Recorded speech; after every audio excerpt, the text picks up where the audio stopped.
তো স্টুডেন্টস এর আগে আমরা পড়লাম কিংস টেল তার পার্ট 2। এইবার আমরা চলে যাব পার্ট 3 তে। প্রত্যেককে মন দিয়ে শোনো। This is the Excalibur. Excalibur মানে ন্যায়ের তরোয়াল। আন্ডারলাইন করতে হবে। তরোয়ালটার নাম কি? পরীক্ষার জন্য মারাত্মক ইম্পর্টেন্ট। দিস ইজ দ্য এক্সক্যালিবার, এটা হলো ন্যায়ের তরোয়াল। মার্লিন সেইড, মার্লিন বললেন। আমরা আগের ইউনিটের ক্ষেত্রে দেখেছি যে একটা সুন্দর হাত কি করলো, উঠে এলো জলধারের বা জলধারার ভেতর থেকে, লেকের ভেতর থেকে, এবং উঠে এসে কি করলো, তরোয়ালের গায়ে রুবিজ, এমেরাল্ডস জাতীয় বিভিন্ন এক্সপেন্সিভ স্টোন সেইগুলো অলরেডি অ্যাটাচ করা ছিল। এবং সেই তরোয়ালটার বৈশিষ্ট্য মার্লিন বর্ণনা করছে ইউনিট 3 তে। মার্লিন কি বলছে? This is the Excalibur. Excalibur means এটা একটা সোর্ড ফর জাস্টিস, ন্যায়ের তরোয়াল, এরকম ধরনের। অনলি অ্যান্ড অনেস্ট, আন্ডারলাইন করতে হবে, ভেরি ইম্পর্টেন্ট জায়গা এটা। Only an honest and fearless knight who protects the common people can possess this sword. এই তরোয়ালটা অধিকার যে কেউ করতে পারবে না। এই তরোয়ালটা অধিকার করা এটা একটা বিশেষ বৈশিষ্ট্য সম্পন্ন বা ক্ষমতা সম্পন্ন লোকজনই করতে পারবে। লোকজনটাকে কি হতে হবে? এক নম্বর হতে হবে অনেস্ট। তাহলে সবাই মিলে কি হতে হবে? অনেস্ট হতে হবে। দ্বিতীয়ত কি হতে হবে? ফিয়ারলেস হতে হবে। ফিয়ারলেস তার মানে দুটো বৈশিষ্ট্য তার মধ্যে থাকতে লাগবে। একটা হচ্ছে অনেস্ট, একটা হচ্ছে সৎ। দ্বিতীয় হচ্ছে ফিয়ারলেস বা নির্ভীক। নাইট বা যোদ্ধা হু প্রোটেক্টস দ্য কমন পিপল, যেই রাজা কিনা তার প্রজাদেরকেই কি করবে? শুধুমাত্র প্রোটেক্ট করবার চিন্তা ভাবনা করবে, সেই একমাত্র তরোয়ালটাকে পজেস করতে পারবে। King Arthur accepted the enchanted sword. King Arthur কি করলেন? অ্যাকসেপ্ট করলেন, তিনি গ্রহণ করলেন এনচ্যান্টেড সোর্ড। এনচ্যান্টেড মানে মন্ত্রপুত সেই তরোয়াল, জাদু তরোয়াল, সেটাকে তিনি গ্রহণ করলেন। From the mysterious hand. Mysterious মানে রহস্যজনক হাত। কারণ আমরা আগের সেশনেই আলোচনা করেছি যে মিস্টিরিয়াস কেন, কারণ হাতটা কার এই সম্বন্ধে কোনো সঠিক ইনফরমেশন দেওয়া নেই। ন্যাচারাল ব্যাপার। মিস্টিরিয়াস হ্যান্ড দ্যাট মিন্স একটা অজানা হাত, একটা রহস্যময় হাত। তার কাছ থেকে কিং আর্থার কি করলেন? তরোয়ালটাকে নিলেন। Appearing from the depths of the lake, যেটা একদম লেক বা জলাশয়ের একদম ডেপথের থেকে আসছে, মানে গভীর থেকে আসছে, সেইখান থেকে তিনি তরোয়ালটাকে নিলেন। তিনি কি বলছেন? I shall never use this magic sword for any personal benefit. লাইনটা ভেঙে ভেঙে পড়বি, সহজ হয়ে যাবে। আই শ্যাল নেভার ইউজ, আমি কখনোই ইউজ করব না। নেভার মানে কখনোই না। আমি কখনোই ইউজ করব না। কি ইউজ করব না?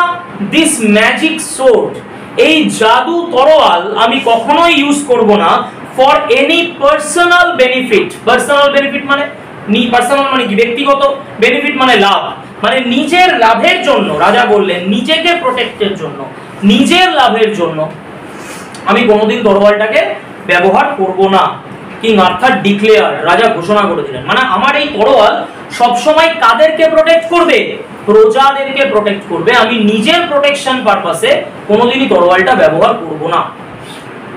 King Arthur could gift peace and prosperity to England. রাজা আর্থার তিনি কি গিফট করলেন ইংল্যান্ডকে?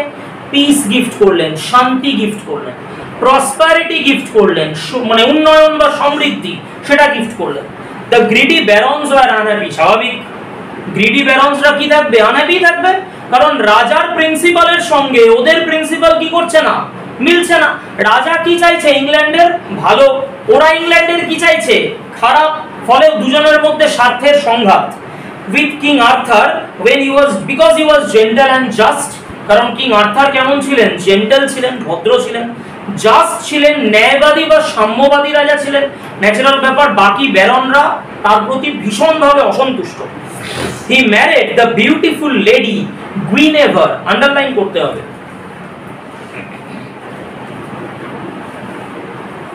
তিনি বিবাহ করলেন সুন্দরী একজন মহিলা, সুন্দরী নারী।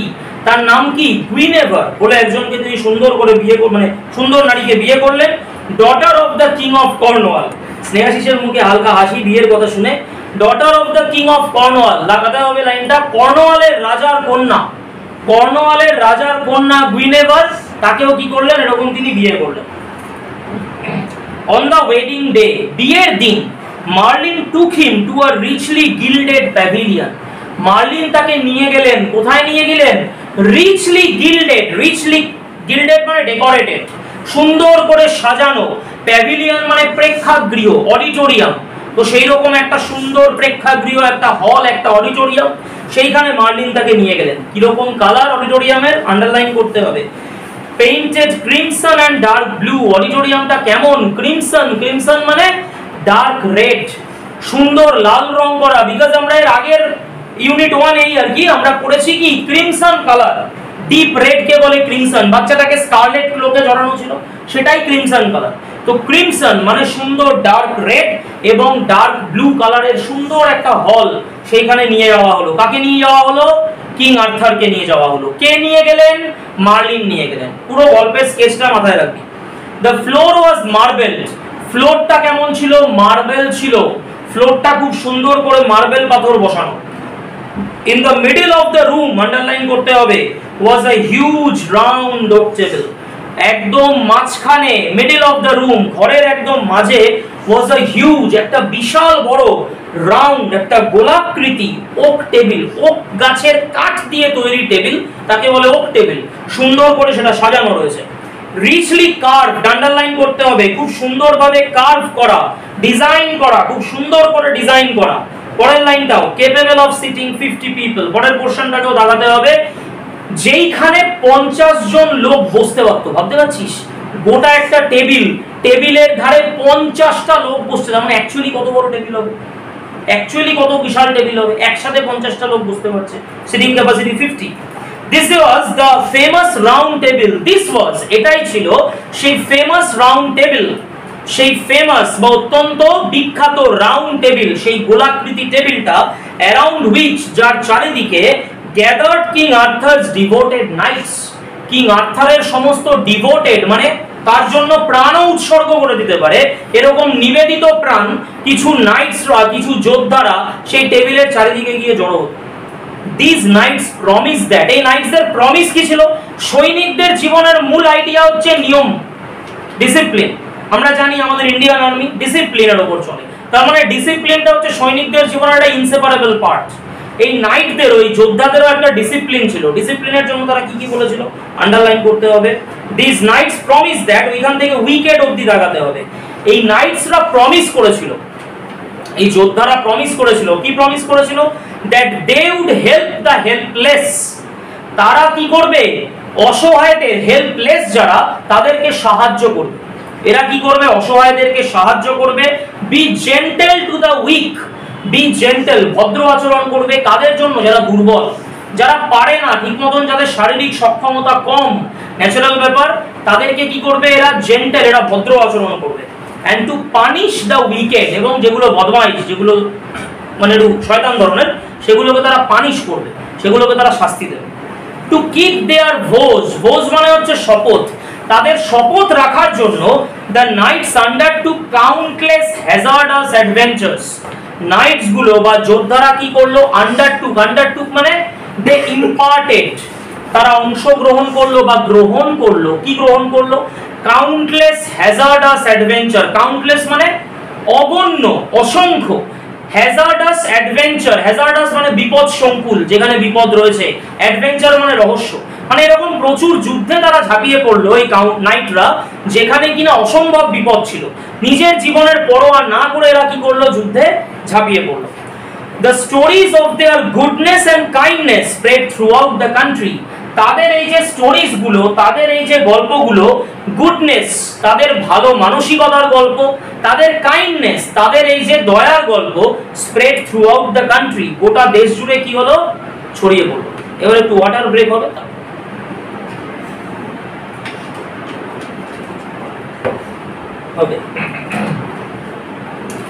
King Arthur ruled for many happy years, সম্রাট আর্থার, রাজা আর্থার, তিনি শাসন করলেন হ্যাপি ইয়ার্স, অনেকগুলো হ্যাপি বছর, মানে অনেকগুলো বছর তিনি সুখের সঙ্গে, সমৃদ্ধির সঙ্গে তিনি কি করলেন?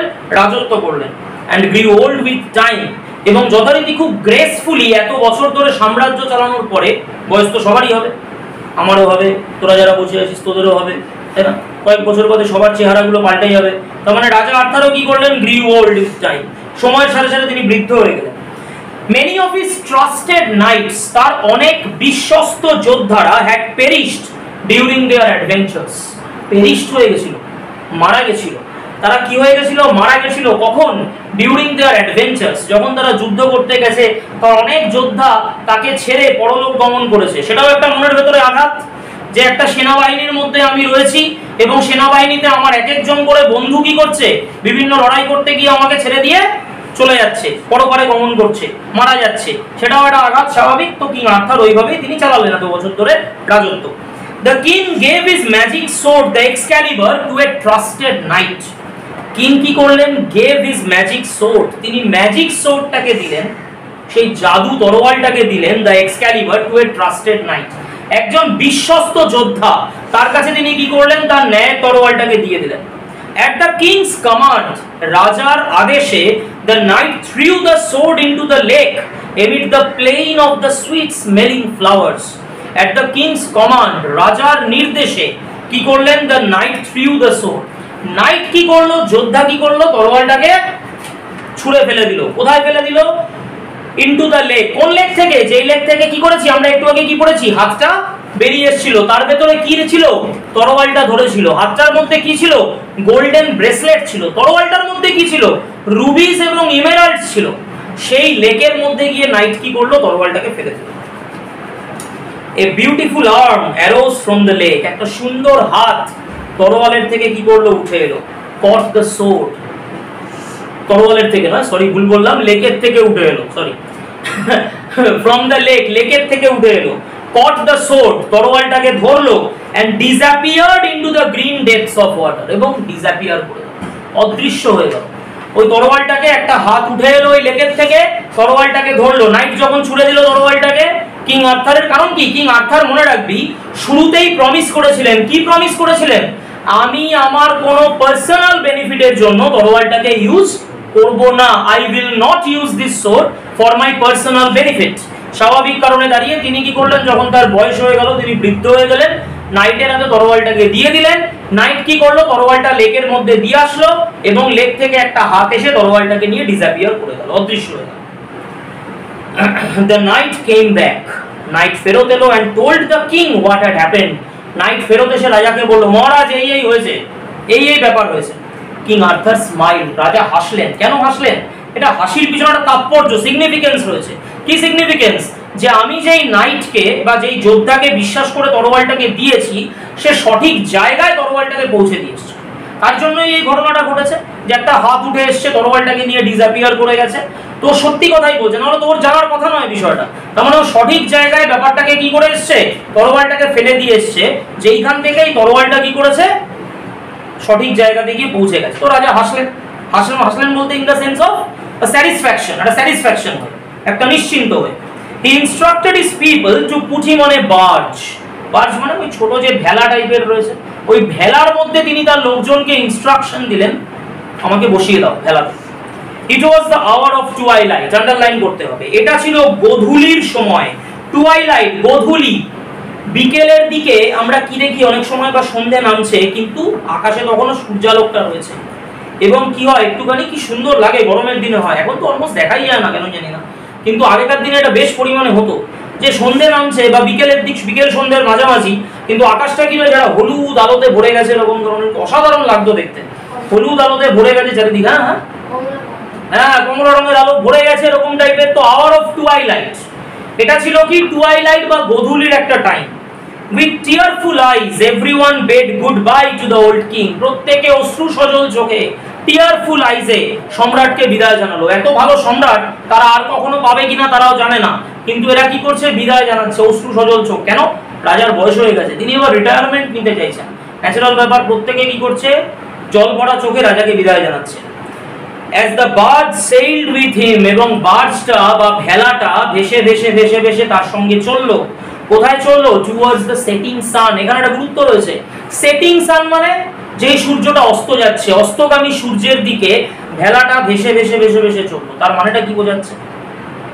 সূর্য অস্ত যাচ্ছে, রাজার জীবনটাকেও সূর্যের সঙ্গে তুলনা করা হচ্ছে। সূর্য যেরকম কি করে আকাশের মধ্যে একাই রাজা, ও যদি উত্তাপ দিতে শুরু করে, অন্য কোনো নক্ষত্রের ক্ষমতা নেই সেই জিনিসটাকে কাটাবার। তার মানে সূর্যের আলো কি করে? সূর্য হচ্ছে সৌরজগতের একদম কিং বলা চলে, এই ধরনের। তার মানে রাজাও ছিলেন কিং, কিং আর্থার। তার মানে রাজাও, সূর্য যেরকম গ্রেসফুলি আমাদেরকে দিক দিগন্ত ধরে বা বিভিন্ন সময় ধরে আমাদেরকে কি করছে, আলোকিত করে আসছে। রাজাও তার সাম্রাজ্যকে আলোকিত করেছিলেন। সূর্য যখন অস্ত যায় তখন তার যে রেটা, যে রশ্মিটা, সেটা ফেড হয়ে যায়, ম্লান হয়ে যায়। রাজার জীবনটাও কি হলো, এরকম ভাবে ফেড হয়ে গেল বা ম্লান হয়ে গেল। ন্যাচারালি রাজার মৃত্যুটাকে তুলনা করা হয়েছে অস্তগামী সূর্যের সঙ্গে। রাজার জীবনটাও অস্ত গেল এবং সঙ্গে সঙ্গে সূর্যটাও কি হলো, অস্ত চলে গেল।